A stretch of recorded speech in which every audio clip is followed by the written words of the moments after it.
नमस्कार, मैं PM DNA Singh और आप देख रहे हैं कमालियात। इस वक्त की बहुत ही बड़ी और बहुत ही ज्यादा शानदार खबर निकलकर सामने आ रही है नेपाल के लिए। और दोस्तों, ये जो खबर है वो नेपाल का जो प्रोजेक्ट है, नेपाल जिस रास्ते पर चल रहा है उससे ना केवल नेपाल बल्कि मैं तो कहता हूं कि नेपाल को देखकर पूरे विश्व को चलना चाहिए।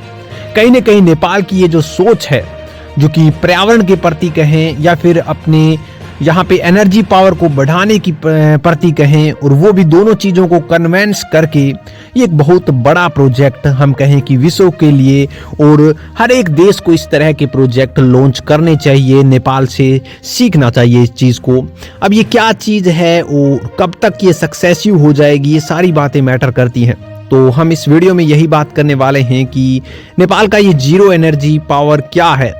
तो वीडियो के अंत तक बने रहिए, और अगर आप चैनल पे नए हो तो चैनल को सब्सक्राइब करके बेल आइकन दबा लीजिए ताकि आपको अगला अपडेट भी सबसे पहले मिलकर। चलिए वीडियो शुरू करते हैं।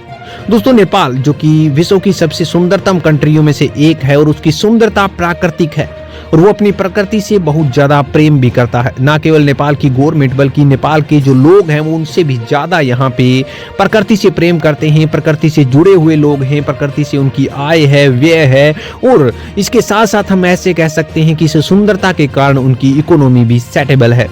इसके साथ साथ दोस्तों, मैं अब आपको बता दूं कि अगर बात करें विश्व के अंदर प्रदूषण की, विश्व के अंदर प्रकृति के साथ छेड़छाड़ की, या फिर हम कहें कि ऐसी चीजें जो कि प्रकृति को नुकसान पहुंचाती हैं, उसके कारण कहीं न कहीं खतरे भी बढ़े हैं। और इन खतरों से ना केवल विश्व बल्कि नेपाल भी तो दूर नहीं रह सकता, ये तो हम कह सकते हैं। दोस्तों, इस डेवलपमेंट की होड़ के अंदर, इस हम कहें कि विकसित या फिर हम कहें कि टेक्नोलॉजी की क्रांति के अंदर हम वो चीज भूल गए जो कि हमें कहीं न कहीं भगवान से प्राप्त है, जो हमें कहीं न कहीं जीवन को एक सही तरीके से, सही ढंग से शांतिपूर्ण जीने के लिए प्रेरित करती है। और इस चीज को सोचा है अब नेपाल ने। मैं आपको बता दूं कि COP 26 के अंडर नेपाल ने 2045 तक शुद्ध शून्य यानी कि नेट जीरो एनर्जी पर काम करने की बात की है। 15% स्वच्छ ऊर्जा, और 2030 तक 45% यहाँ पे वन आवरण पर वादा किया है कि ऐसा कर देंगे हम। मैं आपको बता दूं दोबारा से कि 2045 तक ये जो यहाँ पे डिसीजन लिया गया है उसके अंदर नेट जीरो एनर्जी 100% यहाँ पे प्रकृति को शुद्ध बनाने में, प्रकृति को दोबारा से सही करने में काम आएगी। और ये चीजें यहाँ पे सीखी गई हैं 2015 के भूकंप के बाद। ग्लेशियर्स अब पिघलने ज्यादा शुरू हो गए हैं। हिमालयी देश है, यहाँ पे पहाड़ी इलाका है, जहाँ ग्लेशियर ज्यादा होने चाहिए वहाँ पर अब बार बार ऐसी चीजें देखने को मिलती हैं जिससे कि जो नेपाली लोग हैं उनके खतरे बहुत ज्यादा बढ़ चुके हैं। पर्यावरणीय खतरे हम कह सकते हैं कि बढ़ चुके हैं। नेपाल पेरिस समझौते के क्रियान्वयन से यहाँ पे ये जो प्रोजेक्ट है वो लॉन्च किया गया है, और हम एक महत्वाकांक्षी यहाँ पे GDP भी इसके अंदर प्रस्तुत करेंगे, ऐसा उनका कहना है। अर्थव्यवस्था को डेवलपमेंट करते हुए और प्रकृति को बचाते हुए, दोनों चीजों पर ध्यान रखते हुए चलने का वादा यहाँ पे नेपाल ने किया है।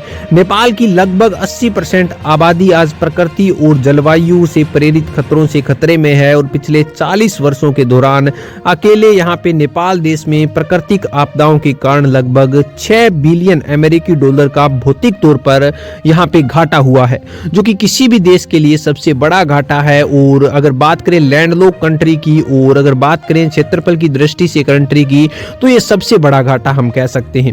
फिर भी नेपाल यहाँ पे कहें कि इस आशा पर व्यस्त है कि अब नेट जीरो एनर्जी लाने का जो सपना है वो पूरा करेंगे। प्रचुर मात्रा में जल, वन, जैव विविधता संसाधनों के साथ नेपाल इस क्षेत्र के अंदर दोबारा से इसे स्वच्छ करने, हरित और प्रकृति आधारित जलवायु समाधानों को यहाँ पे साझा करने के लिए अग्रणी हो रहा है, विश्व को सिखा रहा है ये चीजें, और ये चीजें कितनी मैटर करती हैं इस चीज का भी ज्ञान दिलवा रहा है कहीं न कहीं नेपाल। और जलवायु के वित्तीय वितरण और प्रत्यक्षण आसानी तक पहुंच सके, अरे प्रत्येक लोगों को, और इसके साथ साथ यहाँ पे जो नेचर है उसको भी कोई प्रकार का घाटा ना हो, ये सारी चीजें यहाँ पे लाई जा रही हैं। मैं आपको बता दूं कि यहाँ पे 15% हिस्सेदारी जो स्वच्छ ऊर्जा की मांग करने वाले हैं कंपनियां उनसे, और 45% की हिस्सेदारी है वो यहाँ पे खुद नेपाल करने वाला है।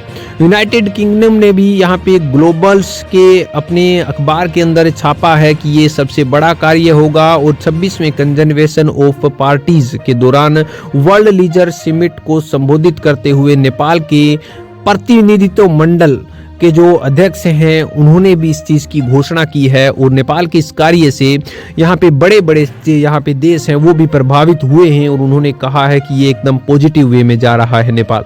दोस्तों आपकी क्या राय है नेट जीरो एनर्जी के ऊपर या फिर नेपाल के इस प्रोजेक्ट के ऊपर? अपने विचार कमेंट सेक्शन में जरूर लिखिए। चलिए आज के लिए दिन रखते हैं, कोई नया अपडेट मिलता है फिर आपके सामने जरूर। वीडियो को लाइक कीजिए, शेयर कीजिए और अगर आप चैनल पर नए हो चैनल को सब्सक्राइब करके बेल आइकन दबा लीजिए ताकि आपको अपडेट भी सबसे पहले मिल सके।